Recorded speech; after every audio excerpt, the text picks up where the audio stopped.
दो तरह के व्यक्तियों के लक्षण बताते हैं।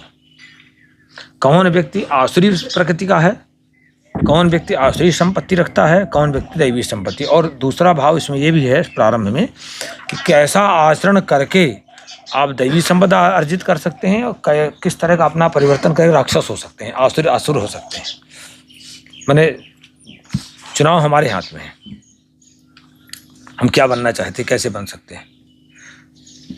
श्री भगवान उवाच अभयम सत्व संशुद्धिर ज्ञान योग व्यवस्थिति दानम दमस्य यज्ञस्य स्वाध्यायास्तप आर्जवम अहिंसा सत्यमक्रोधस्त्यागः शांतिरपैशुनम दया भूतेषु लोलुप्तम मार्दवम ह्रीरचापलम तेज क्षमा धृतिः शौचम अद्रोहो नातिमानिता भवन्ति संपदम दैवी अभिजातस्य भारत। 3 श्लोकों में आगे फिर भी बताएंगे। भगवान कहते हैं कि अगर आपको दैवी संपदा की ओर बढ़ना है, देवत्व की ओर बढ़ना है, तो आप इस तरह चलिए, कहीं कमी हो तो सुधार करते जाइए। अब अगर ये है किसी में तो समझ लीजिए कि इसमें दैवी संपदा है, दैवी शक्ति है इसमें। अभयम हमेशा निर्भय रहना, हमेशा निर्भय रहना, हमेशा निर्भयता। क्योंकि जैसे हम निर्भय रहेंगे तो एक मानसिक हमारे अंदर एक अलग तरह की ऊर्जा और ओज पैदा होता है, एक हैप्पी हार्मोन्स अपने आप पैदा होते हैं। जब हमेशा भय में रहते हैं तो निगेटिव हार्मोन्स पैदा होते हैं। तो हमेशा निर्भय रहना। सत्व संशुद्धि, अंतःकरण की मन की पूर्णतया निर्मलता, पूरी तरह मन पवित्र होना चाहिए, भीतर और बाहर से सबके उपकार की बात होनी चाहिए, सबके कल्याण की बात होनी चाहिए। बिल्कुल भी रजोगुण या विलासिता इस तरह चीज़ों के वासनात्मक वृत्ति से मुक्त रहना चाहिए। सत्व संशुद्धि ज्ञान योग व्यवस्थिति, ज्ञान और योग में, योग मतलब भगवान से जुड़ाव, और ज्ञान माने तत्व ज्ञान, वास्तविकता क्या है, सच्चाई क्या है, इसमें अपनी व्यवस्था बनाए रहे, इसमें विशेष रूप से अवस्थित रहना। व्यवस्थित का मतलब विशेष रूप से अवस्थित रहना का नाम व्यवस्थित हो गया। दानम उदारता, दमस्य इंद्रियों का दमन करना, और यज्ञस्य लोक कल्याण के लिए कार्य करना। स्वाध्याय, स्वाध्याय का मतलब है अच्छे शास्त्रों का अध्ययन, और शिव गीता में स्वाध्यायो नाम जपः साफ लिखा हुआ है। स्वाध्याय का मतलब जप भी है। तो तप, लोक कल्याण के लिए, दूसरे के सुख के लिए, दूसरे कल्याण के लिए कष्ट सहने का नाम तप है। और तप जो है 3 प्रकार के भगवान बता देंगे आगे। शारीरिक तप, मानसिक तप, दूसरे को सुख पहुंचाने के लिए, लोक कल्याण के लिए किया गया परिश्रम, और उसमें किया गया सहन किया गया कष्ट का नाम तप है। आर्जवम सरलता, ये भाव। अहिंसा, मन वाणी शरीर से किसी को भी न सताना। सत्यम, यथार्थ और सत्य भाषण करना। सत्य भाषण क्या है? जैसा देखा वैसा समझा, वैसा ही बता दिया। जैसा देख रहे हैं उसको वैसे ही समझने का नाम सत्य है। जैसा देखा वैसा समझ लिया, और जैसा देखा किसी बोलना हो वैसा बता दिया, बस। जैसा आपके अंतःकरण ने, इंद्रियों ने, मन ने जैसा देखा हो, जैसे देखा हो, इंद्रियों ने जैसा देखा हो, उसको यथावत, बिल्कुल ना कुछ बढ़ा के ना घटा के, ये अभ्यास बनाना चाहिए। तो अक्रोध, हमारा कोई अपकार भी करे तो उस पर भी ना क्रोधित होना, संघर्ष करना, वह एक अलग विषय है।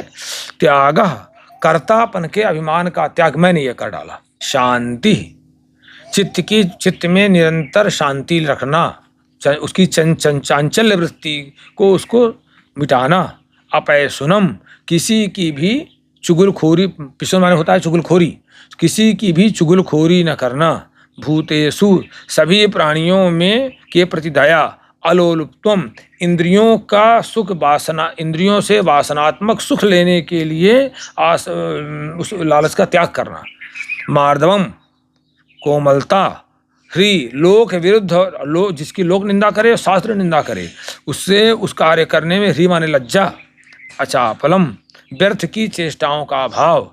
तेजक, तेज, कि जिसको देख करके गलत आचरण करने वाला भी व्यक्ति, विषयासक्त नीच प्रकृति वाला व्यक्ति भी शांत हो जाए, रुक जाए, और उसके दूसरे मार्ग में चलने लगे, अपना गलत मार्ग छोड़ दे, दूसरा रास्ता बदल दे। क्षमा, कोई अपकार भी कर दे उसके प्रति क्षमा, धृति, धैर्य बनाए रखना। शौचम, भीतर बाहर की पवित्रता। अद्रोह, किसी के प्रति भी शत्रुभाव न होना। नातिमानिता, अपने में अत्यंत अपने आप में मान की अत्यंत चाह न रखना। भार, कहते हैं अर्जुन, दैवी संपदम अभिजात से, ये लक्षण जिसमें देखिए उसमें दैवी संपदा मानिए, और नहीं है अगर जिसमें अगर दैवी संपदा की हो जाए तो कहते इस तरह आचरण शुरू कर दे। गीता बहुत उत्तम ग्रंथ है, पाठ का ग्रंथ नहीं केवल आचरण का ग्रंथ है। दंभो दर्पोभिमानस्य क्रोधा पारुष्यमेव च अज्ञानम चाभिजातस्य पार्थ संपदमासुरीम। कहते हैं पार्थ, दंभ माने पाखंड, जैसे है नहीं वैसा दिखावा करने का नाम दंभ है। पाखंड, दर्प, घमंड, अभिमान, क्रोध, पारुष्यम माने कठोरता, और अज्ञानम अज्ञान, ये सारा स्वभाव आसुरी है। अगर जितने अब जैसे हमें मान लीजिए किसी में पाखंड भी है, घमंड भी है, अभिमान भी है, क्रोध भी है, कठोरता भी है, तो माने 100% आसुर। इसमें ना देख लीजिए इतने परसेंट नहीं है, इतने नहीं है। चलिए, तो कहते हैं उससे नुकसान आपका बहुत होने वाला है। अगर आप दैवी स्वभाव बना लेंगे तो आप बंधन मुक्त रहेंगे, सभी तरह के बंधन से मुक्त हैं, रोग से और तमाम तरह की कठिनाइयों से मस्त बहुत रहेंगे। दैवी संपद विमोक्षाय निबंधाया सुरीमता माँ शुच संपदम दैवीम अभिजातोषि पांडव। कहते हैं अर्जुन, जो दैवी स्वभाव होता है, दैवी संपदा होती है, वो आपको मुक्त रखती है, बंधन में डालती है, मोक्ष प्रदान करती है। मोक्ष कहीं वहाँ नहीं मिलता, यहीं आप मुक्त रखती है। और जो आसुरी स्वभाव, आसुरी संपदा होती है, वो बंधन में डालती है। तो कहते हैं तुम अर्जुन, तुम चिंता मत करो, माँ शुचः, शोक मत करो, तुम तो जन्मजात दैवी स्वभाव के व्यक्ति हो, तुम तो जन्मजात दैवी स्वभाव से के व्यक्ति हो। दो भूत सर्गौ लोकेस्मिन् दैव आसुर एव च दैवो विस्तरस प्रोक्त आसुरम पार्थ में शृणु। इसके बाद भगवान आसुरी को और बताएंगे। कहते हैं देखो अर्जुन, इस संसार में जो प्राणी जगत है ना, जो जीव जगत है, जो मनुष्य समुदाय है, वो दो ही प्रकार का है। एक तो असुर स्वभाव वाला है और एक दैवी स्वभाव का व्यक्ति है। तो मैंने तुम्हें अभी आसुरी स्वभाव थोड़ी सी बताया है और उसका विस्तार मैं आगे कर देता हूँ। कहते हैं क्या, प्रवृत्तिम च निवृत्तिम च न जना न विदुरासुरा न शौचम ना पिचाचारो न सत्यम ते सुविदिते।